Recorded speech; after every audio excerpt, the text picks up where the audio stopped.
Bom dia! Hoje, quarta-feira, 11 de março, estamos dando início a mais um XP Connection. Para quem não me conhece, eu, Celso Plácido, estrategista-chefe da XP Investimentos, e quem está aqui ao meu lado é Gustavo Cruz, que faz parte justamente da área macroeconômica. Bom dia a todos, bom dia Celso, bom dia pessoal da Infomoney, bom dia pessoal da XP. Hoje nós preparamos então uma apresentação sobre BRICS. O que a gente vai mostrar? A gente vai mostrar como que estão os BRICS nesse ano, o que a gente está vendo um pouco mais para o futuro e principalmente o que cada um tem uma relação especial com o Brasil. Então essa vai ser a nossa apresentação, espero que todo mundo goste bastante. Isso, a importância aí, né, desse impacto aí, toda essa parte econômica. É óbvio que a gente vai falar de Petrobras, é óbvio que a gente vai falar de todo esse cenário de câmbio, o cenário político aí, a briga Congresso e Planalto, e até se quiserem entrar em manifestações. Com certeza. Tem a manifestação que o pessoal está falando do PT na sexta-feira, tem a manifestação no dia 15 da oposição, e a gente pode entrar em maiores detalhes também. Né? E até, primeiramente, desculpa te interromper, mas primeiramente também para falar, né, que a gente está disponível, né, no site xpinvestimentos.com.br, e aí embaixo, né, justamente do vídeo aqui que vocês podem ver, né, tem, se você quiser investir, dados, a parte toda de apresentação, tirar dúvidas, vocês preenchem com o nome completo, e-mail e telefone, que vocês vão poder ter acesso a algumas informações, além da página postada aí pelo Danilo, né, xpi.com.br/abra sua conta. Mas aí embaixo, né, do vídeo de vocês, justamente da apresentação, querem investir com eles, só preencher os dados, que aí vocês vão ter acesso às mais diversas informações, ok?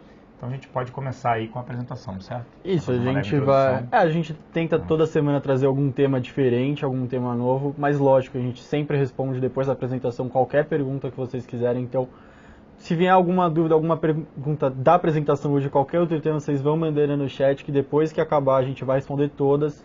Então, essa é a ideia da apresentação, trazer um tema diferente toda semana, mas ao mesmo tempo a gente vai, né, ao longo do programa, tirar qualquer que seja a dúvida. Então a gente vai pedir a apresentação na tela agora, por favor.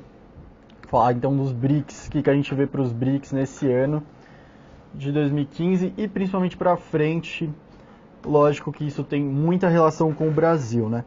Por quê? Porque os BRICS, eles são ao mesmo tempo concorrentes do Brasil. Eles, quando botaram todos esses países como o mesmo grupo, foi porque tem questões econômicas próximas, questões que exigem, mas que traziam também interesse de investidores estrangeiros e acabam disputando, esses países acabam disputando a liquidez mundial. Então esse ano de 2015, que a gente tem como a liquidez um pouco mais exigente, continua bastante líquido o mercado, mas um pouco mais exigente, a gente vai ver esses países concorrendo a recursos, a gente vai contar um pouco um por um o que a gente está enxergando para eles e como que isso vai afetar o Brasil. A gente botou primeiro aqui o que está de consenso no Bloomberg para o crescimento desses países em 2015. A gente pode ver que a China continua com crescimento alto, mas a gente vai comentar logo mais da desaceleração dela, né, nesse país. E a e a Índia a gente vai comentar por que a gente está... É uma coisa boa para eles, mas é um pouco ruim porque a Índia é um concorrente muito direto do Brasil e a aceleração do crescimento do país está cada vez mais forte e maior. A Rússia, como a gente viu ano passado, colapsou com a queda do preço do petróleo e por questões geopolíticas também, tomou muitas sanções. O Brasil, a gente tem cada vez um consenso maior de recessão em 2015, embora a gente vai comentar também que o IBGE acabou de soltar quando que revisou o crescimento dos últimos anos, que a gente vai mostrar que teve uma revisão de metodologia no PIB dos últimos anos do Brasil. Então isso talvez mude um pouco. E a África do Sul, que está tendo problemas também de energia, parecido com o Brasil, e de crise política, então a África do Sul talvez sofrendo os mesmos problemas, mesmo cenário do Brasil. Aqui a gente tem um gráfico muito interessante que mostra o que está acontecendo entre China e Índia. Então é o dragão contra o elefante, a gente vê a Índia com projeção de passar o crescimento da China nos próximos anos. Isso deve ser um movimento que já é dito há mais de 5 anos, a gente vê especialistas, a gente vê bancos fazendo reports apontando que a Índia ia passar a China no crescimento. Por dois sentidos. Primeiro, pela aceleração da Índia e segundo, pela desaceleração da China. A desaceleração da China é mais estrutural, ou seja, a gente viu a China investindo muito nos últimos anos, até dando overinvestment. Ou seja, a gente viu muitas matérias de cidades fantasmas, pontos que ligavam a nenhum lugar. A gente viu muitos casos que a China explorou além da conta esse investimento. Então era natural que alguma parte, segundo as teorias de desenvolvimento econômico, já tinha explorado toda a parte do capital, o capital humano, do físico, e ia chegar a um ponto que não ia ter mais como manter esse crescimento tão alto. Agora a dúvida é como que vai ser essa desaceleração, se vai ser soft landing ou hard landing, se vai conseguir fazer estruturalmente e aos poucos, gradativamente, sem fazer grande impacto no consumo, que é o principal ponto que a China quer manter, ou se vai impactar muito forte. Enquanto isso, a gente tem do outro lado a Índia, que fez uma reforma macroeconômica muito forte nos últimos anos. A Índia tinha muitos problemas. Aqui tem um gráfico de inflação. A Índia tinha muito problema de inflação, assim como o Brasil já teve num passado não muito distante. Então a Índia tinha problemas em torno de 10% de inflação e atacou isso diretamente. Fez reformas, fez bateu de frente mesmo, botou um banqueiro central de renome. A gente está indo por esse caminho, né? Porque tem gente já projetando IPCA na casa de 8%, a gente está nesse caminho, né? Isso. A gente vê, então, que teve um choque, principalmente que na última eleição a Índia elegeu Narendra Modi, um cara que mais ou menos vinha um pouco com um tom distante do que já estava sendo colocado, né, que estava sendo feito no governo deles. Então teve um choque de confiança. Era um cara que vinha propondo muitas reformas, vou ajustar agora para depois colher os frutos, e é isso que está acontecendo. A gente vê uma população ainda de 1,25 bi, jovem, ainda pobre, então tem espaço para crescer, com esse banqueiro, do presidente do Banco Central, hawkish, competente, que está fazendo reformas. Então a gente vê a Índia conseguindo controlar o problema da inflação. Ela tinha um problema de balança de pagamentos muito grande também, que está resolvendo. A Índia importa muita commodity e com a queda dos preços da commodity está se beneficiando. Então a gente vê o principal concorrente do Brasil nos BRICS, que é a Índia, tendo muita notícia boa, o que é, consequentemente, muita notícia ruim para o Brasil. Então a gente vê o Brasil atrasado, né? A gente está começando a fazer o que a Índia já fez e o nosso principal concorrente está à frente da gente no tempo.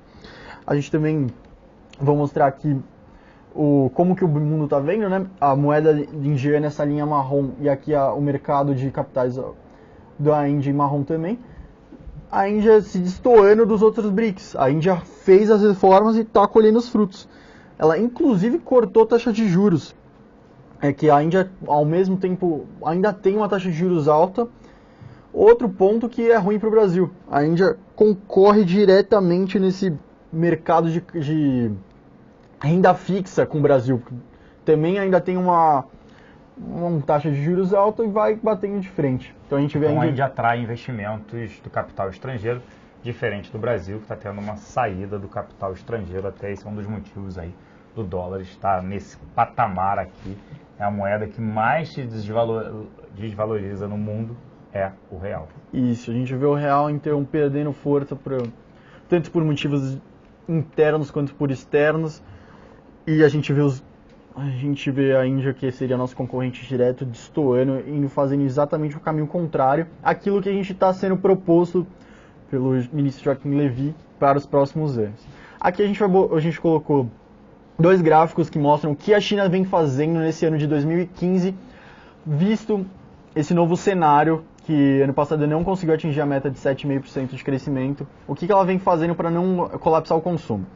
Ela fez três medidas de política monetária nesse ano. A primeira foi exigir um compulsório menor, visto que mas era mais um movimento para manter a liquidez no mercado de capitais. O segundo foi a corte da taxa de juros, como a gente vê aqui à esquerda, mas era mais para conter a inflação. A gente vai ver que o preço do petróleo influencia diretamente na inflação chinesa, e a China tem um problema de deflação, então ela meio que cortou juros para manter esse problema de deflação, para evitar, né? E a direita aqui está principalmente agora sim o que a China vem fazendo para manter esse consumo, que é liberar um teto maior. diferente do Brasil, que o corte de juros reflete mais na liquidez das pessoas aqui, pessoas físicas, pessoas jurídicas lá, exigir um teto menor, permitir um teto maior então de empréstimo para os bancos, é o que reflete diretamente mais rápido na economia chinesa, e é isso que eles vêm fazendo para estimular um maior número de empréstimos e manter o consumo, manter a pujança da economia.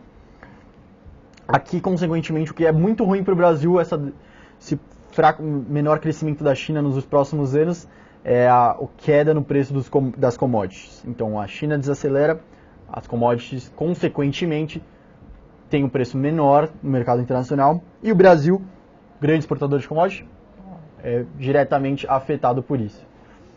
Aqui eu ia falar mais um pouco da Rússia, que é o que acontece com o preço do petróleo caindo. O gráfico azul mostra o PIB e o azul mais claro a inflação. Rússia diretamente afetada por uma queda no preço do petróleo. Esse ano vai ser de recessão. A Rússia já foi inclusive rebaixada pelas principais agências de risco. A moeda da Rússia colapsando. Então um preço do petróleo bem mais fraco reflete negativamente na Rússia. No Brasil, na China e na Índia reflete positivamente. Na África do Sul também. Porque são países que ainda importam. O Celso vai comentar um pouco mais depois disso, especificamente do Brasil. Mas Índia e China, a gente vê a inflação deles e África do Sul caindo muito, porque eles dependem muito dessa importação. Então eles abrem espaço, é uma notícia boa para eles que caia o preço do petróleo. Aqui eu só coloquei para mostrar como a Rússia é um grande produtor de petróleo, depende muito dessa commodity, mas eu queria destacar também que a Rússia está sofrendo muito com questões geopolíticas, né? Sofreu várias sanções econômicas da Europa, porque o conflito da Ucrânia, então a Europa sancionando várias taxas, várias coisas da Rússia, e a Rússia, consequentemente, afeta o Brasil como? A Rússia, com essa economia mais fraca, se torna mais protecionista. Então o Brasil, que estava usufruindo muito, curtindo muito essa parte da Rússia importando carne brasileira, a Rússia protegeu, sancionou, não pode mais importar carne brasileira, então o mercado brasileiro é afetado diretamente por essa recessão russa. Então a gente vê já 3 BRICS, como eles afetam o Brasil. China desacelerando, não importa mais commodities, tanto mais commodities caem no mercado internacional, o Brasil é afetado nesse sentido. Rússia não comprando mais carne brasileira também nesse sentido, mas a Rússia é um pouco mais concorrente da Índia, não concorrente direta do Brasil, então na disputa de mercado de capitais não é tanto quanto a Índia. Então a Índia, o último BRIC que a gente já falou, concorre diretamente com o Brasil. O sucesso da Índia mostra que vale a pena fazer as reformas macroeconômicas e o Brasil está atrasado. E por último, a gente só ia destacar um pouquinho a África do Sul, mostrando como ela foi ultrapassada pela Nigéria, principalmente por causa do preço do petróleo. E a África do Sul também está sofrendo as mesmas coisas que o Brasil nesse começo de 2015. Crise energética, crise política e vem uma perspectiva de crescimento muito baixo. Commodity barata prejudica diretamente a África do Sul nesse ano de 2015. Acho que por enquanto a gente vai parar por aqui na apresentação, voltar aqui para abrir um pouco para pergunta. Qualquer dúvida que tenha ficado ainda na apresentação, vocês podem perguntar à vontade, a gente vai destacando ao longo do programa um pouquinho mais. Isso, primeiro passar, né, que é o resumo dessa apresentação. Índia está indo bem, China desacelerando fortemente, os dados divulgados hoje na China foram muito ruins, piores do que o esperado. A China reportou uma produção industrial crescendo no bimestre, janeiro, fevereiro, 6,8% em comparação ao bimestre em janeiro, fevereiro de 2014. A expectativa era de uma alta da produção industrial de 7,6%, veio 6,8%. Fora isso, as vendas no varejo cresceram menos do que o esperado. E por último, mas não menos relevante, a informação de que houve uma queda de 16,7% nas vendas de moradias no primeiro bimestre do ano. Número horroroso, mostrando aí que a provável desaceleração da China está vindo maior do que se esperava. E isso, óbvio, é ruim para minério. No primeiro momento é ruim para minério, depois impacta petróleo. Por que primeiro minério? Quando você tem um país crescendo, como é o caso da China, né, infraestrutura, tudo isso, a demanda é por aço, por minério, para a construção de estradas, moradias. Depois você passa, assim, o aço para automóveis, depois você passa para um consumo que é de petróleo, que é a população com acesso a automóveis crescendo, uma economia melhor. Então, por isso que a China consome 8 milhões de barris por dia e os Estados Unidos na casa de 25, mesmo com a população 5 vezes maior que possui a China. Acho que, além disso, depois a gente vai entrar em Bovespa em dólar, que foi uma matéria até que está dando o que falar aí, bem interessante, mas acho que vale a pena citar, por exemplo, o relatório Focus divulgado essa semana. O que é o relatório Focus? Nada mais é do que uma compilação de dados divulgados pelas principais instituições, principais economistas aí, que o Banco Central divulga toda segunda-feira, na parte da manhã, por volta de 8 horas da manhã. O PIB, né, essa segunda-feira em relação à segunda-feira da semana passada, ele passou de uma retração de 0,58 para uma retração, uma queda de 0,66, ou seja, já na recessão. Para 2016 houve uma queda de uma expansão, né, um crescimento de 1,5 para 1,40.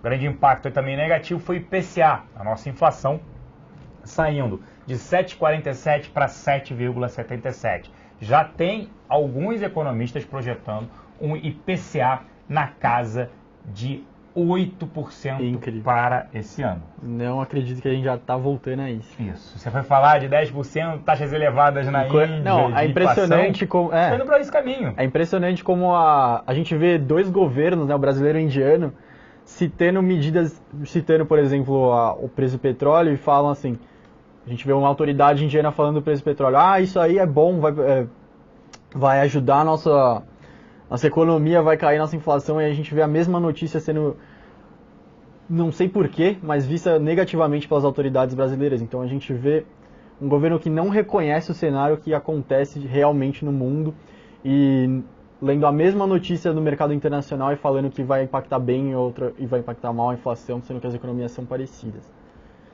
Tirar uma dúvida aqui que eu li do Calberto, falando do impacto das commodities, que o Celso acabou de falar desse ciclo, né, da Índia e da China. Então, por exemplo, é normal associar e falar, então agora a Índia vai seguir o mesmo caminho da China e vai fazer o mesmo benefício que fez para o Brasil na última década.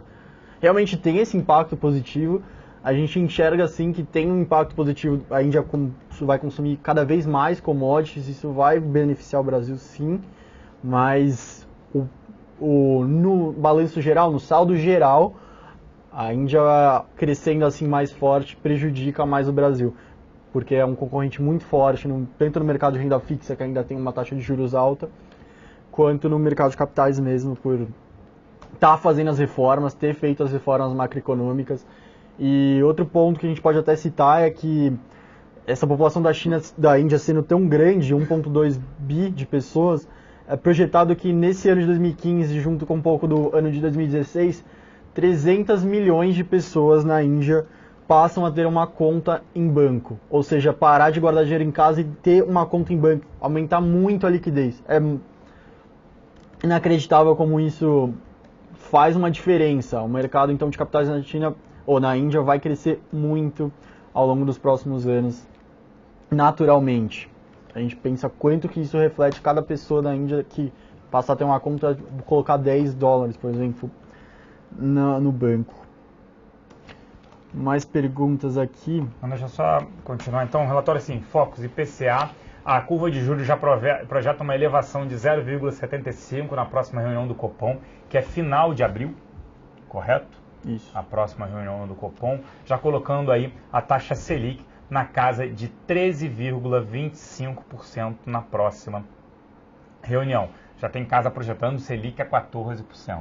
Uma inflação na casa de 8% e uma recessão. O país crescendo aí, não crescendo, né, negativo, podendo chegar até menos 2% com Operação Lava Jato e um possível racionamento de energia. O cenário altamente desafiador.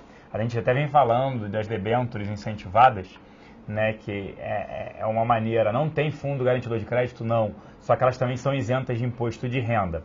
E aí, elas sendo isentas de imposto de renda, você tem justamente, como elas são IPCA mais uma taxa, imagina que você pega um IPCA mais 6,5%. Se o IPCA entregar 8% esse ano, mais 6,5%, 14,5% de rentabilidade, sem imposto de renda líquido. Então, é impressionante aí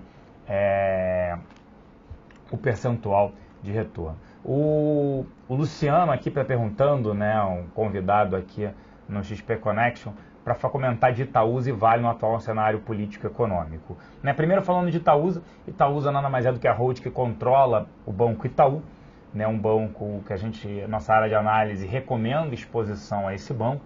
O cenário de bancos, óbvio que é desafiador para essa economia, crescendo menos crédito, um crescimento menor em relação ao ano passado. Né? As empresas estão pegando menos crédito, por quê? Porque justamente você tem um cenário mais desafiador. Como você tem um crescimento econômico menor, não faz sentido as empresas se endividarem para crescerem nesse cenário. Então, eles não estão dando financiamento para pequenas, médias e microempresas, só para as grandes empresas, e o foco está sendo mais em pessoa física, principalmente no crédito voltado para crédito imobiliário, porque aí você tem alienação fiduciária, o Itaú estava fora, era muito pequeno, incipiente, e também consignado, que aí é mais fácil também de receber. São créditos de menor risco, mas o crescimento da carteira de crédito deve ser entre 5% a 7%. É um ano desafiador. Fora isso, né, todo mundo tem, é um ativo que todo mundo tem em suas carteiras, os investidores locais e estrangeiros. E tem 24% de exposição no setor financeiro no índice. Então, quando você tem o risco agora, os principais riscos, o governo elevar a taxação para bancos. Né, os resultados estão sendo extraordinários, recordes, esse é um risco. Mas a gente segue, dado o nível, né, de valuation dos bancos, né, por exemplo, Itaú está negociando a 8 vezes lucro, valor de mercado sobre lucro, é um valuation barato, normalmente a média de Itaú é na casa de 10 vezes, então teria aí mais de 20% de upside. A gente gosta, acho que vale a pena ter Itaúsa. Itaú e Itaúsa aí tanto faz nesse sentido. Itaúsa nada mais é do que 96% do valor de mercado, Itaú e 3,5% Duratex. O restante é L Queiroz, Itautec, são muito pequenos. A Vale, a gente não recomenda exposição, né, o nosso analista, que hoje não está aqui presente, ele não recomenda exposição no ativo, muito por conta desse cenário de desaceleração na China. Né? Então, a China demandando menos minério, o preço do minério permanece em queda. Ah, mas a Vale exportadora se beneficia de um dólar mais alto? Sim, mas a própria Rio Tinto ontem, que é uma das grandes competidoras aí da Vale, Rio Tinto, BHP e Vale, são as 3 maiores mineradoras no mundo, já informou que vai reduzir a produção dela em 85 milhões de toneladas por ano, porque o preço do minério está em baixa, tá ok? Aí vale a pena a gente citar, a gente tem sempre esse tipo de reunião, horário, todo dia no nossa XPTV, no nosso site xpi.com.br. Cadastre-se para ter acesso. A gente tem uma reunião matinal diariamente de 9h35 às 10, que a gente fala de como é que vão abrir os mercados, como é que estão operando as bolsas lá fora, dólar, e também a partir de 11h35 até meio-dia e 25 nós temos o que a gente chama de UFC. É um programa muito parecido com esse, onde nós tiramos dúvidas e também sobre investimentos. Fora isso, toda quinta-feira agora, a partir de 2h30, nós temos um convidado, vamos falar de fundamentos e análise técnica, e todo dia, a partir das 4 horas, a hora do gráfico. Fora o programa quarta-feira, toda quarta-feira, também de fundos imobiliários. Então a grade é bem cheia aqui na XP, seu shopping center financeiro. No site da XP, que a gente chama de Pregão ao Vivo, tem uma pergunta do J. Marcos, né? Bom dia, professor Celso. Poderia comentar sobre educacionais? Né? O que está acontecendo com o setor educacional? Né? É medida atrás de medida negativa. O governo tomou medidas no final do ano passado, né, um prazo maior, pior a de capital de giro. Agora, a matéria que tem saído aí hoje são que as pessoas estão tendo atraso na renovação do FIES, ficaram a madrugada na fila. Tá estranho. Como é que você resolve um problema que é o seguinte? Você é o governo, você tem menos dinheiro para subsidiar ali aquele crescimento. O que você faz? Você dificulta, né? Dificulta. Você piora o acesso. Como é que você piora? Pô, não, põe menos gente para atender. Bota mais critério. Nota para cima. Fala que precisa só disso. Aí você entrega o que eles pediram. Ah, não, faltou isso. Isso. Então, você piora, você dificulta o acesso. Deixa mais lento o processo. É igual o que eu falei sobre esse cartão do estudante para não pagar transporte público. Aqui em São Paulo, você falou que para tirar é impossível. E aí demora-se muito tempo, então eles vão ganhando prazo, anuncia que é uma medida populista interessante, mas pior. Então, o do FIES, estão vindo notícias ruins atrás de notícias. As ações tanto de Croto quanto Estácio são baratas, são. A própria Estácio Lazar, que é quem... Estácio é o que a gente chama de corporation, ou seja, ela não tem uma pessoa controlando, um fundo específico controlando. O maior acionista tem 11%, é o Lazar, é um fundo estrangeiro. Ele levou a participação de meados de fevereiro, que ele possuía 9,8%, para 11,2%, anúncio ontem da Estácio. A gente, assim, acha barato os ativos, mas não vê motivos, não tem trigger, né, o que seria um gatilho para esses ativos subirem no curto prazo. A gente gosta mas seria muito mais uma operação de mais longo prazo. E o Oda também perguntando se teve alguma novidade em Hering. Não, até o ativo estava subindo hoje. É um ativo assim, muito depreciado, a Hering. Né? A gente não gosta, acho que no varejo, a gente só recomenda na nossa área de análise, a gente só recomenda exposição a lojas americanas, que está muito bem posicionada, crescimento de lojas, tudo isso. A Hering, ela vem passando por um processo de reestruturação de mais de 2 anos e vem reportando o que a gente chama de same store sales, vendas mesmas lojas negativas. A gente não recomenda exposição ao ativo. Perguntaram aqui se acham que o Banco Central jogou a toalha. Eu acho que eu vou falar duas coisas assim que... Uma que eu sempre repito aqui, que foi logo quando o Joaquim Levy assumiu, que ele foi fazer foi aquela coletiva, né? Que foi ele, o Tombini e o Nelson Barbosa. O Tombini deu uma cutucada no governo que passou muito despercebido, mas ele chegou e falou: o meu trabalho vai ficar muito mais fácil se a política fiscal for feita para me ajudar também. Se for feita corretamente, se for feita no que deve chegar.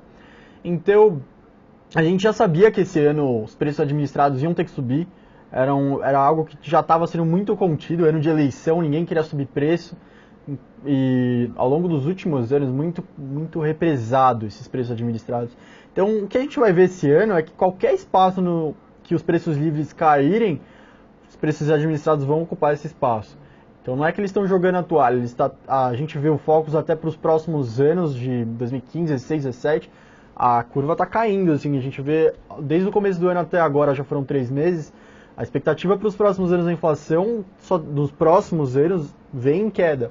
Porque era um movimento que não tinha muito o que fazer. Essa seria a frase. Era um movimento aguardado e que algum momento ia ter que chegar. Você não pode ficar segurando o preço administrado para sempre. Então a gente não acha que o Banco Central jogou a toalha. A gente acha que ele está fazendo medidas que eram inevitáveis para esse ano de 2015. Tem pergunta aqui para você. A Laura está perguntando aqui, por que a Brasil Foods não deveria estar em alta tendo em vista o dólar? Boa pergunta, excelente pergunta, Laura. Principalmente porque a Brasil Foods é uma empresa de pratos processados, né? Você tem frangos também in natura, mas pratos processados. Primeiro ponto a parte de exportação estava indo muito bem. O problema são essas sanções. A Rússia agora está consumindo 30% menos de carne. Segundo, 50% das receitas dela são para exportação, mas 50% do mercado doméstico. O mercado doméstico está horroroso. O que está acontecendo? Quem viu ontem até o Bom Dia Brasil, eles estavam falando, gente, substituam. Quem compra lasanha pronta, passa a fazer a massa em casa e a lasanha em casa. Economizem. Então, falando sério, você tem uma empresa que estava caminhando cada vez mais para pratos prontos, porque a população trabalhando mais na rua, não tem tempo para fazer comida. Exatamente. O custo da empregada ficou muito caro, muita gente acaba comprando o prato pronto e fazendo, e só esquentando. Só que quando você tem desemprego aumentando, saiu o IBGE e tende a aumentar, crescimento baixo, a renda sendo corroída por conta das taxas de juros, que o financiamento fica mais caro, e também a inflação, IGPM, que é a inflação de aluguel, IPCA, que impacta tudo, serviços, tarifas de energia em alta, transportes em elevação, o que você tem de impacto nisso? Sobra menos renda disponível. A conta de luz subindo 70%, vai sobrar menos renda. Sobrando menos renda, o que você faz? Não deixa de consumir aquele prato pronto, consome ovo, consome outros pratos. Então a Brasil Foods não faz sentido. E hoje, um concorrente nosso, o CS até, ele reduziu as expectativas com o Brasil Foods, né, a recomendação dele de compras para neutra, se eu não me engano. O convidado 8955, bom dia senhores, Selic subindo o dólar aí, por que bancos privados despencam? Parabéns pelo programa, obrigado pela audiência. Muito por conta disso, seria bom, né, para os bancos, a alta da Selic sobe meio, eles repassam 35% ao ano. O spread financeiro aumentaria. O problema é que o custo de captação dos bancos não é Selic, é dólar. E com o problema da Petrobras, o custo de captação dos bancos, primeiro o dólar subiu e o custo de captação de todas as empresas brasileiras lá fora se elevou. Então o custo de captação sobe. Teve um relatório no domingo da Moody's falando que os bancos têm uma exposição à Petrobras e aos grandes construtores, e os bancos falam que seria de no máximo 5%. Então se o construtor e Petrobras derem default, que a gente não acredita, né, todas falando assim, seria um impacto de 5% nas ações de banco. Então a gente acha que os bancos estão baratos, principalmente Itaú. Um pouco do efeito dominó acontecendo na economia, né? Fora que todo mundo tem, né? Então, Brasil Foods nós comentamos, nós não recomendamos, tá? Isso. Obrigado, Luciano, novo Álvaro Bandeira, pela competência. Tá, Marfrig é um ativo também que está ligado a isso. Dólar é bastante endividado, a gente prefere. No setor de alimentos, a gente prefere ficar de fora, seja Brasil Foods, JBS e Marfrig. Não só algumas têm um alto endividamento, outras esse problema da carne natura, o mundo desacelerando, sanções não... mas se beneficiam do dólar alto. Ok, concordo, mas no mercado doméstico está muito ruim e complicada a situação. O Luciano também fez uma boa pergunta, com essa mudança de liquidez no Tesouro Direto, o que melhorou ou piorou para esse investimento? Eu acho que tende a melhorar. O governo está vendo que teve uma fuga da poupança. Uma fuga para a poupança para pagar contas também, mas também para outros investimentos. Por quem é que deixa um retorno de 6,5% ao ano? Não pega nem a inflação. Exato. Então tem um monte de oportunidades. A própria XP, você tem LCI, LCA, como eu falei, debêntures incentivadas. Então não faz sentido manter na poupança. E o outro é com esse Tesouro Direto, eu acho que ele quis dar mais liquidez e mais agilidade para todo mundo, ao invés de ficar esperando só quarta-feira. Eu acho que tende a melhorar isso, tá? O Vete perguntando, o Vete eu não sei, na nossa parte, no pregão ao vivo, poderia comentar mais sobre a mudança de metodologia do PIB aqui no Brasil? A gente viu, era uma expectativa muito grande, assim, pra cima, né? Foi pra cima, mas não tinha quase nenhuma casa de consultoria de banco falando bem o que esperar dessa revisão, se ia pra cima, se ia pra baixo. A gente viu, eu anotei aqui, 2011 foi revisado de 2,7 para 3,9 e 2010 de 7,5 para 7,6. Isso vai ter impacto em todos os setores que são porcentagem no PIB, investimento, serviços, tudo. E provavelmente pode até afetar um pouco as previsões assim, desse ano. A gente vai ver um pouco, o IBGE ainda está divulgando essa nova metodologia, o que foi ajustado, o que não foi ajustado. É tudo para cima, né? A maioria para cima. A maioria para cima. Assim é legal, né? Se fosse para baixo, você acha que eles iam mudar? Não, né? Pô. Não sei. Bom, mas ao mesmo tempo não muda também o que está acontecendo no ano de 2015. Claro. O cenário é ruim, a gente já fez vários programas aqui falando de como a gente tem a política fiscal monetária, o efeito Lava-Jato, todos puxando o PIB de 2015 para baixo. E se a gente falou de BRICS hoje, a gente pode ver bem como é um risco, por que o Joaquim Levy faz tanta questão de se reunir com as agências de risco. Além da Rússia ter perdido ano passado, ter perdido bastante com a queda no preço do petróleo, perdeu bastante com o rebaixamento, e o CDS brasileiro que está disparado, aponta bastante, volta a discussão se esse ano o Brasil vai conseguir ou não manter o grau de investimento. A gente sempre destaca aqui, sempre põe que é muito ruim para a economia do Brasil perder esse grau de investimento. Então é importante que as agências de risco acreditem que as reformas políticas que foram anunciadas vão ser feitas, ou pelo menos parte delas que vai conseguir chegar aonde deseja, porque perder esse grau de investimento afeta muito o mercado de capital brasileiro.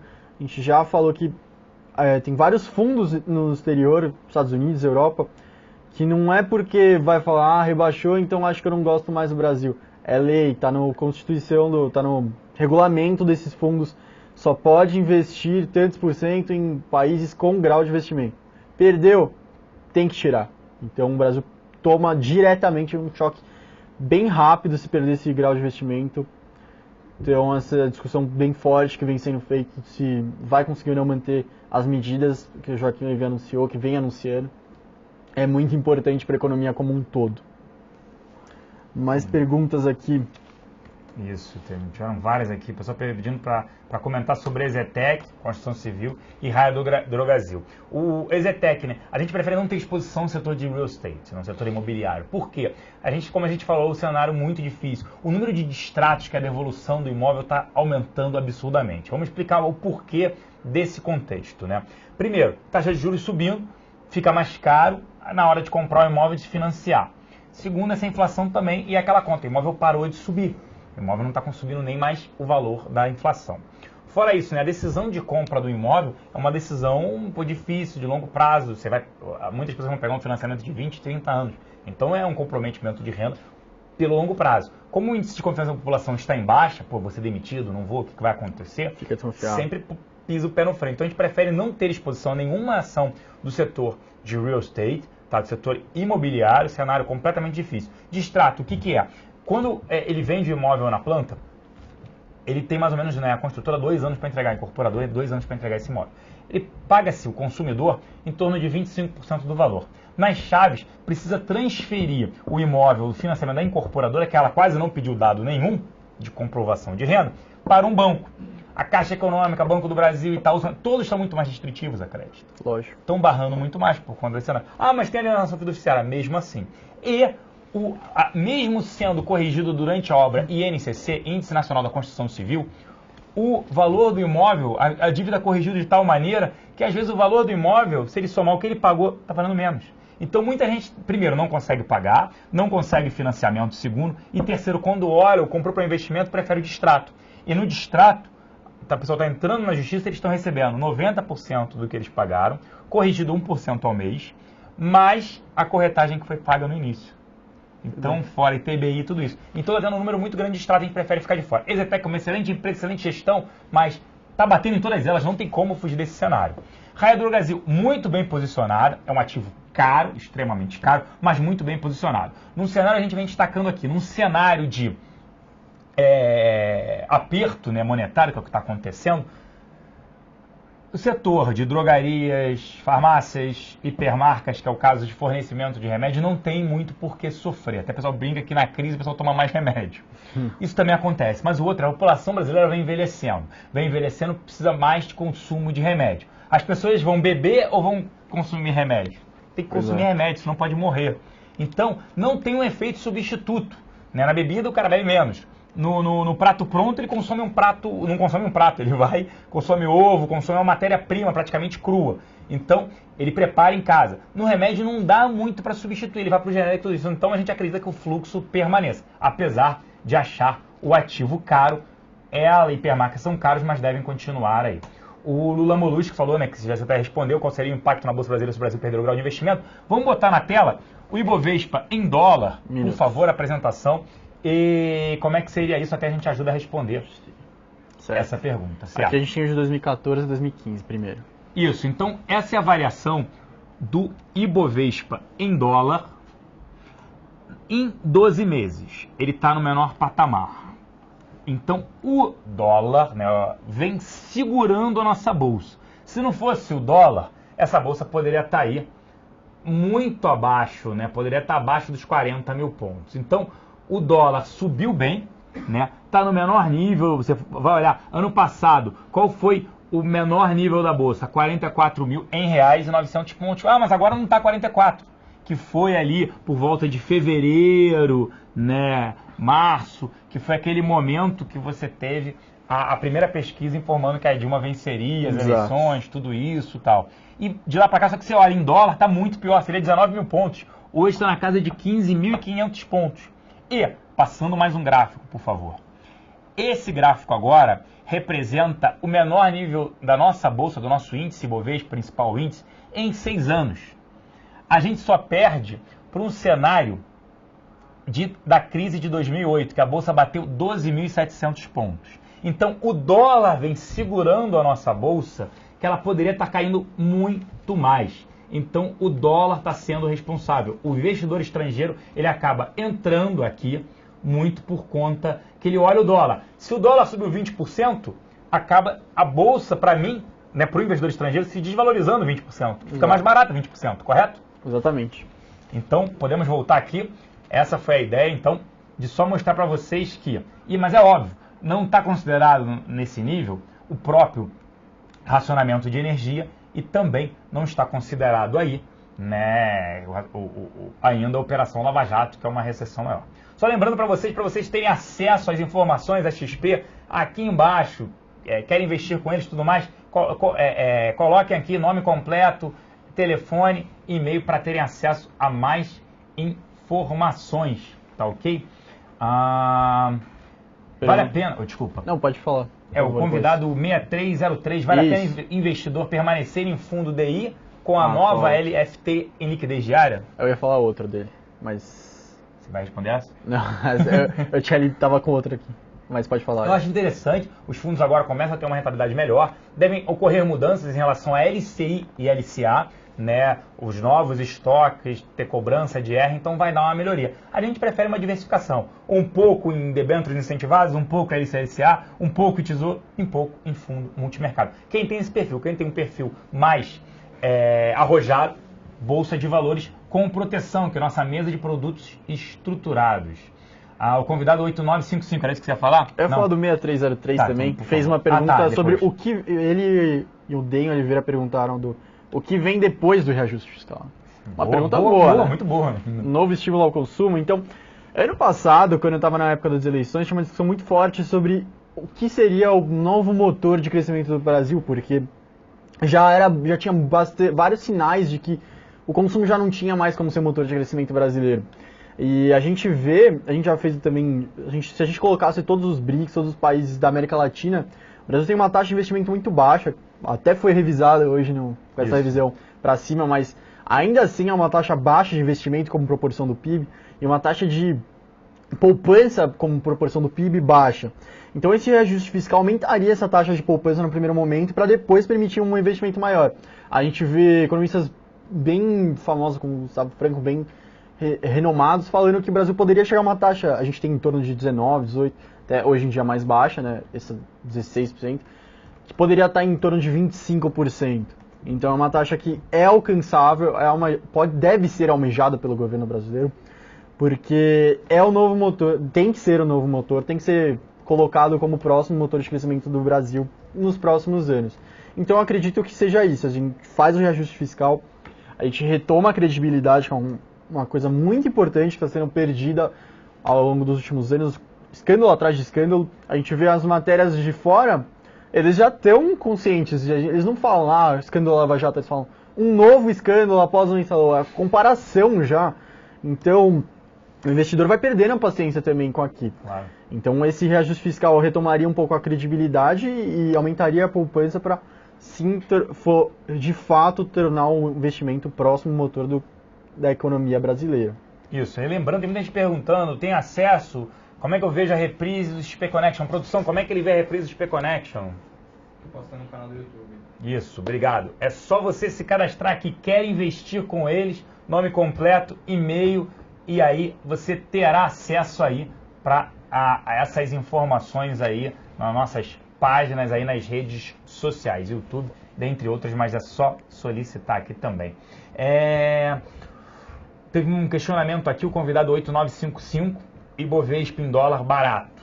Quantitative easing europeu, que é a injeção de capital na Europa para ela voltar a crescer, porque lá você tem deflação, ou seja, não está tendo nem inflação, os preços para baixo. Levi tentando resolver essa zona, como disse o convidado. O que vocês acham que está passando na cabeça do investidor estrangeiro? Só compro por conta do dólar. Dólar ficando barato, eu posso entrar. Ainda tem receio de investment grade. O que o investidor estrangeiro, ele está dando mais o benefício da dúvida do que o local, tá? Exato. O estrangeiro está do tipo, o Levi, se deixar ele vai fazer o certo. Sim, a gente acredita. Só que pro local, não muda nada, porque a bolsa está lá, 48 mil pontos. Não caiu. Mas porque o dinheiro é em reais. Pro gringo ele fala, peraí, a moeda que mais se desvaloriza no mundo, real. Onde é que eu posso investir? Já se desvalorizou bastante esse ano. Esse ano a bolsa caiu 20% em dólar. Poxa, começa a me chamar a atenção. Está no patamar de 6 anos atrás. Então, a gente já começa a ver, às vezes, não é contínuo, mas um fluxo comprando. A bolsa pode ir mais? Pode cair e sofrer mais. Por isso que a gente recomenda a proteção. Mas o investidor estrangeiro está dando mais o benefício da dúvida do que o local. E aí, uma boa pergunta aqui, do Lula Molusco, o dólar muito forte também não favorece os Estados Unidos. Mas quando você tem a única economia, digamos assim, que está vindo de um crescimento que saiu da crise, é dos Estados Unidos. Payroll, criação de vagas em sexta-feira, foi bem acima do esperado. A expectativa é de quando vai subir juros por lá, é uma moeda forte. Europa, né, o patamar de dólar e euro está no menor patamar de 12 anos, 1,05. Paridade. Exato. De ir para os Estados Unidos tem que ir para a Europa, porque alcançou o dólar e euro, ficou a mesma coisa. China desacelerando, Europa patinando, demorando a crescer. Emergente só sobrou a Índia. Emergência só sobrou a Índia, pô. Porque tem toda aquela dificuldade de capital, se você vai botar o dinheiro lá, depois você vai conseguir retirar. Ainda tem essa preocupação. Só sobra os Estados Unidos. Então os Estados Unidos deve continuar o dólar em tendência de alta, os Estados Unidos também melhorando. Aí a pergunta foi muito boa. Qual seria um câmbio dólar real justo e equilibrado para a economia brasileira? Entre 3,30 e 3,40. Esse seria... O governo segurou muito o câmbio de 2010 a 2014, senão já estaria nesse patamar. Então está convergindo para isso. Com o real fraco, será possível reativar linhas de produção ao invés de importação? Sim. Né? Até o Mercadante falou essa semana, né? Olha, o dólar, o real mais fraco, beneficia, óbvio que beneficia. Por isso que Suzano está andando, Braskem de vez em quando anda, hoje está sofrendo muito por conta desse caso de propina. Aí Embraer acaba sendo o benéfico, a gente tem exposição, né, somado 30% em nossas carteiras recomendadas por conta de Embraer e Suzano, uma participação maior em Suzano por conta desse benefício. Então, quando o dólar sobe, o que acontece? O produto brasileiro ele se torna mais atrativo. Ele dificulta a entrada de importados, a mão de obra brasileira fica mais barata em dólar, então fica mais fácil exportar. Então isso acaba ajudando, né, a produtividade aqui no país. Até o pessoal lá na XPTV, no Pregão ao Vivo, está perguntando se, tirando a propina, se Braskem tem bons fundamentos, valeria a pena a compra. Quais são os riscos de Braskem? A Braskem está negociando um múltiplo barato? Sim. Só que os dois controladores estão envolvidos, que é o Odebrecht e Petrobras. Então, além disso, se eles resolverem desinvestir, precisar de caixa, eles podem vender o ativo. É barato, só que os riscos são elevados. Por isso que nós não recomendamos, apesar de ser uma empresa também exposta a dólar. Perguntaram quanto pior a economia brasileira ainda pode ficar, o cenário, quanto pior esse cenário, nessa situação. Olha, quanto antes... Está chegando, né, no fundo do poço. Quanto mais rápido fizer o ajuste, melhor. Quanto mais rápido fizer o ajuste, quanto mais rápido resolver a situação da Lava Jato, né? Porque a gente já mostrou que é um efeito dominó, vai contaminando todos os setores da economia. Contamina a Petrobras, contamina construtoras, empreiteiras, aí bancos, fornecedores das empreiteiras, e vai indo assim. Então, quanto antes resolver, melhor para já começar a enxergar a saída para essa... enxergar a saída do fim do túnel. A gente já está se aproximando do meio do semestre, já estamos no meio do semestre. A gente esperava que nesse primeiro semestre já fosse resolvido tudo para que já começassem as perspectivas para os próximos anos já começassem a melhorar. Porque se não resolve nada, a gente já chega em agosto, setembro, começa a cair também a expectativa para 2016 no Brasil. Sim. Então, esse cenário ainda pode piorar, sim, se não resolverem as coisas, se não ficar bem claro, e a economia vai se contaminando. O Celso até comentou, o trabalhador já vê que o emprego dele já não está mais tão seguro, então já pensava em consumir aquele bem a mais, já não consome, e isso vai também afetando tudo. Então é um efeito que a pessoa... vicioso, né? Isso, não virtuoso. A pessoa percebe, o trabalhador percebe que a coisa não está indo tão bem e retrai um pouco seu consumo, dói, né, no bolso, né? Isso. Mamute Siberiano falando, Mamute Siberiano é do nosso site do Pregão ao Vivo, por favor, acessem lá embaixo o link para terem acesso às informações. Ele falando que um amigo dele trabalha na Embraer, comentou que o governo não pagou a primeira parcela do novo avião. Se a gente sabe de alguma coisa, não. Esse é um risco mesmo para a Embraer. O SNP também do Pregão ao Vivo, perguntando, se a gente aqui na XP acredita em uma alta de 0,75 para a Selic. Por enquanto não, a gente ainda trabalha com uma alta menor, né? Os juros estão muito voláteis, a gente ainda espera, né? Até pelo enfraquecimento aí da produção no Brasil, a gente ainda espera uma alta menor para a Selic, mas do jeito que está, pode ser que venha aí 0,75 na próxima reunião. Perguntando aqui também se a gente viu alguma coisa em ALL, teve só da Codesp, né? Deixa eu pegar minha cola que hoje saiu uma informação em relação à ALL. O Ministério Público Federal em Santos recomendou a Codesp, né, que é dos portos de São Paulo, revogue um contrato firmado sem licitação com 3 empresas para a exploração da ferrovia dentro do Porto de Santos. Entre elas, a Ferrovia Norte Brasil, que é operada pela Portofer, empresa sob gestão da ALL, segundo o valor. Então, mais uma notícia aí negativa para a ALL. Fora isso, né, quem compete com a ALL é o caminhoneiro. Frete ferroviário, frete rodoviário. Quando a Dilma fala que diesel não sobe nos próximos 6 meses, se o diesel, o dólar continua andando, petróleo voltar a subir, o diesel vai ficar, a Petrobras vai subsidiar o preço do diesel e da gasolina. Subsidiando, e ela falou, caminhoneiros, nos próximos 6 meses não sobe o preço. Vai subir então para a ferrovia, mas não vai subir para o caminhoneiro. Quer dizer, ele vai ter mais benefício ruim para a ALL. Sempre ruim. ou interferência governamental, infelizmente. Continua, né? O convidado 867, qual o melhor investimento entre LCI, LCA ou renda fixa? Acho que dá para botar um pouco em LCI, tem que só olhar, né, que está tendo essa discussão de estoque. Se muda, vai pagar imposto de renda que está em estoque. A gente acha que não, mas é um risco. E em renda fixa e também em debêntures incentivadas, como eu citei no início. Né? Você se protege, né? Nesse caso a LCA e LCA você tem muito pré-fixado. Na debênture incentivada é tudo, a maioria IPCA mais uma taxa. IPCA se protege da inflação também. Então também é interessante.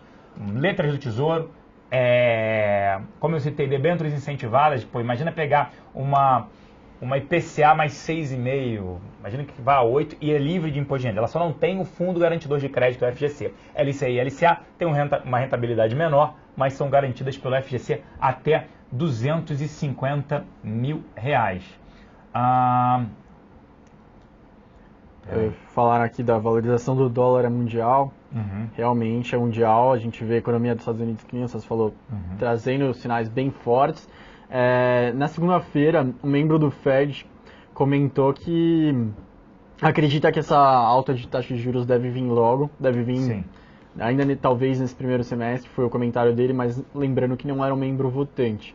Mas de qualquer jeito é um reflexo do que está sendo discutido dentro do Fed, né? Então a gente não pode desprezar isso. Boa.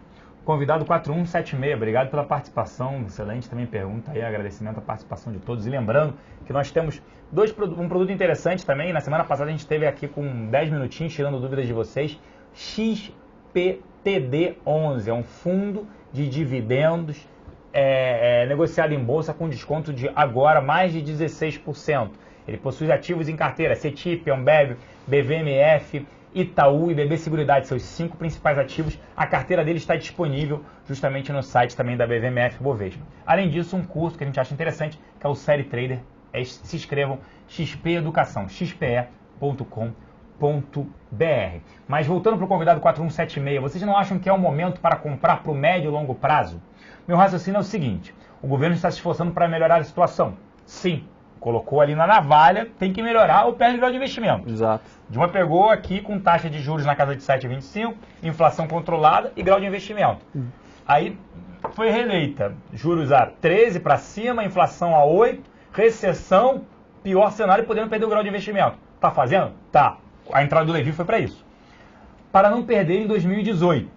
Eu acho que ela está se esforçando para poder ficar, não é nem para não perder, é para poder se manter, né? Sobreviver. Caso não consiga mudanças significativas, a oposição vence em 2018. Tem uma teoria que fala que ela vai tentar mudar isso, né, nos próximos 2 anos, e no último ano vem medidas sociais para tentar se reeleger. Chuta o balde de novo. Vai medidas sociais para reeleger, né? Se eleger ela não, mas continuar o PT, a situação no poder. O que seria teoricamente melhor, como ele colocou, se vier a oposição. Então, como na Bolsa muitas ações estão com descontos estúpidos devido aos preços das commodities, não seria a hora de comprar Vale, Gerdau, Uzi Minas, Petrobras? Acho que teremos retornos de mais de 100% até as próximas eleições. Dessas aí, Vale para longo prazo, a gente recomenda, não para curto, médio prazo, porque ela depende de China, não depende do governo, depende de China. Quando você olha Gerdau, Uzi Minas, também depende de dólar e não depende só do governo, depende do cenário macro melhorar. Gerdau, dentro do setor siderúrgico, poderia ser uma aposta. Petrobras ainda não tem balanço, não tem melhora, a gente ainda não enxerga. Então, dessas Vale para longo prazo, poderia ser Gerdau. A gente prefere uma exposição a bancos, setor financeiro, sempre ganha dinheiro, em crise ou não.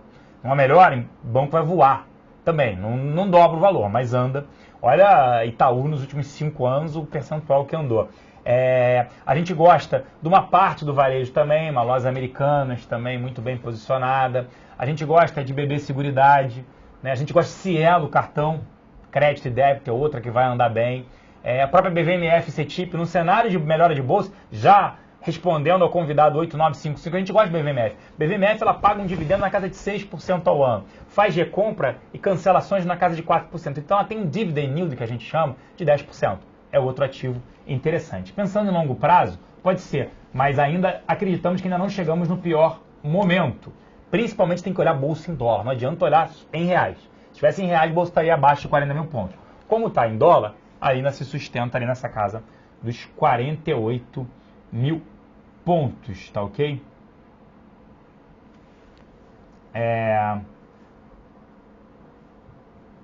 O convidado 6967, o momento para descontrair é bom parar de falar em investimento sem desconto de R, porque se é de Movi vai dar um jeito nisso. Isso é verdade, senhores. De renda fixa, onde se encaixam os fundos imobiliários? Os fundos imobiliários sofreram bem. Na hora de investir em imóveis, a gente não acha que tem fundo imobiliário, ele valendo a pena. Nós temos um programa, né, que é o responsável, quem participa é o Gustavo Borges, que é o responsável pela essa parte de fundos imobiliários. Vale a pena assistir, né, às quartas-feiras, a partir de 17 horas e 15 minutos. Certo, produção? 17 horas e 15 minutos. Estácio, né, amigo, Estácio, que você mesmo sempre defendeu, sim, nosso analista, Ricardo Quinha, quem cobra na lista-chefe. O que você não acha que ela está descontada? Sim, a gente acha barato e descontado. O cenário ainda é um cenário que todo mundo tinha. Todo mundo estava muito pesado, investidor estrangeiro e os locais no setor de educação. Começaram a sair medidas desde o final do ano passado negativas. O governo, que sempre falou que não ia mudar a regra, não ia fazer isso, né, nas eleições, interferiu negativamente para variar no setor. FIES, tudo isso. A gente acha, as empresas estão negociando abaixo de 10 vezes lucro.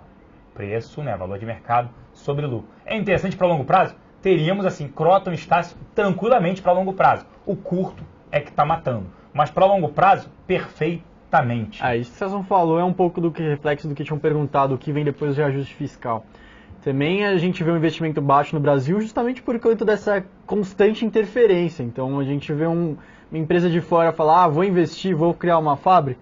Mas e aí, no dia seguinte muda a regra e todo aquele planejamento, todo aquele gasto vai por água abaixo da noite pro dia. O cara dorme achando que tá tudo bem e acorda no dia seguinte com uma medida nova que destruiu todo o planejamento de anos de valores bem altos.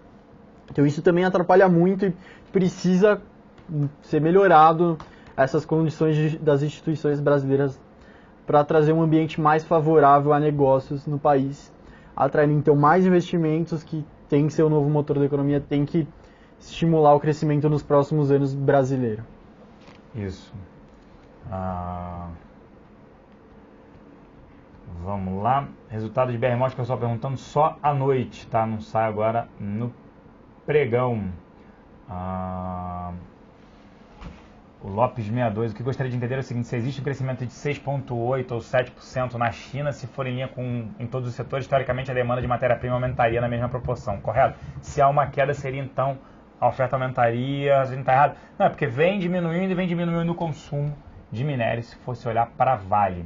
Tá? Perguntaram aqui, o SMP perguntando no site aqui no Pregão ao Vivo, e a Suzano continua bem, o FMM, desculpa, perguntando, empresa com receitas em dólar, celulose é um ativo que vem tendo uma demanda muito forte, teve aumento de produção, a empresa vem desalavancando, então é interessante.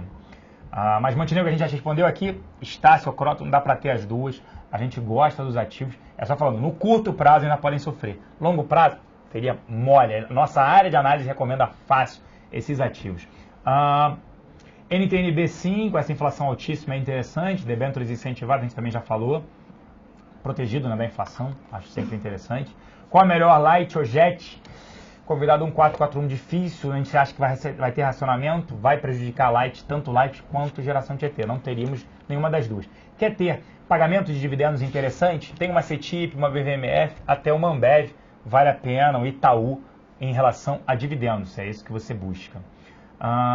Pensando numa gestão, convidado 6303, fazendo excelentes perguntas aqui, pensamos em uma gestão mais ativa de investimentos, renda fixa está entregando quase 13% ao ano, e o risco de retorno em bolsa alto, ações caras, podemos nos concentrar em renda fixa, aguardando aí numa correção nos preços?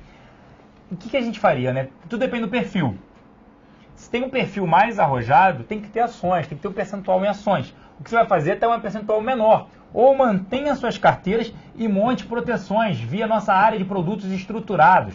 Como a gente falou assim, querem investir com eles? Preencha os dados aqui abaixo, vocês vão ter acesso. Fence, uma operação que custo zero. Você protege do Ibovespa, de um ativo qualquer, você vai definir isso.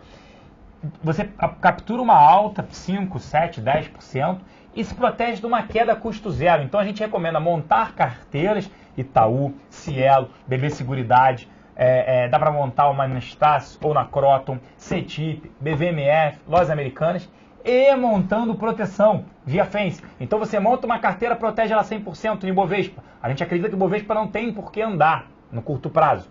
E ao mesmo tempo, esses ativos podem superar o desempenho do Ibovespa. Então a sua carteira poderia subir e você não estaria protegido se houvesse uma queda. Então isso é que é interessante.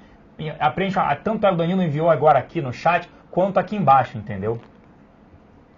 Você acha que o governo pode alterar as regras de reparações? Acho probabilidade baixa, mas não dá para descartar. Lógico. Depois de tantas coisas que a gente viu nos últimos anos, não dá para falar que... No site da Pregão ao vivo falando de Braskem, a gente comentou, o papel caindo muito por conta de propina. É um valuation barato, mas você ainda tem um risco aí de Petrobras, que são acionistas, controladores, e Odebrecht venderem um ativo. Croton, que a gente falou, só sai notícia ruim do setor educacional, mas a gente segue gostando. O S&P fez uma excelente pergunta aqui para encerrar o programa. Infelizmente aqui, nosso tempo vai correndo. Se vocês querem ter mais acesso, preencham aqui embaixo. Querem investir com eles? Justamente aqui embaixo, vocês podem tirar dúvidas sobre investimento, terem acesso às mais diversas opções de investimento. Não estamos falando só de ações, renda fixa, fundos, tudo que vocês querem, vocês podem ter acesso aqui embaixo. Então, o S&P perguntando aqui, será ainda que não chegamos nem perto do fundo do poço com relação ao calvário que estamos passando? A gente acredita que esteja próximo, tá?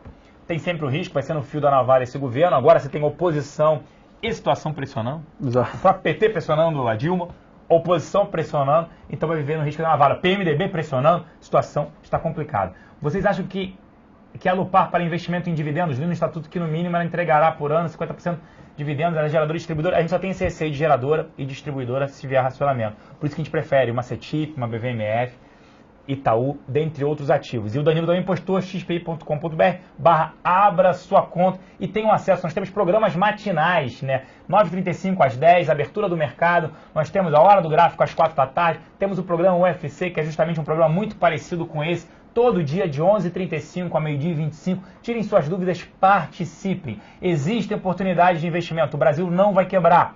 E por isso, aproveitem as oportunidades, tanto em renda fixa quanto em renda variável. Queria agradecer a participação de todos aqui, né? A gente vai voltar novamente quarta-feira, mas lembrando, abram a sua conta, acessem aqui, querem investir com eles, preencham os dados para terem acesso a essas oportunidades e a esses investimentos. Um grande abraço a todos, um excelente aí quarta, quinta, sexta-feira, estaremos de volta na quarta-feira da semana que vem, no mesmo horário, às 11 da manhã aqui na Infomoney. Obrigado, Gustavo. Obrigado, Celso. Obrigado a todo mundo pela atenção. Espero que tenham gostado da apresentação. Acho que como lição fica que as reformas macroeconômicas feitas na Índia estão dando resultados, estão dando frutos, então faz sentido fazer. E até semana que vem, pessoal. Um grande abraço.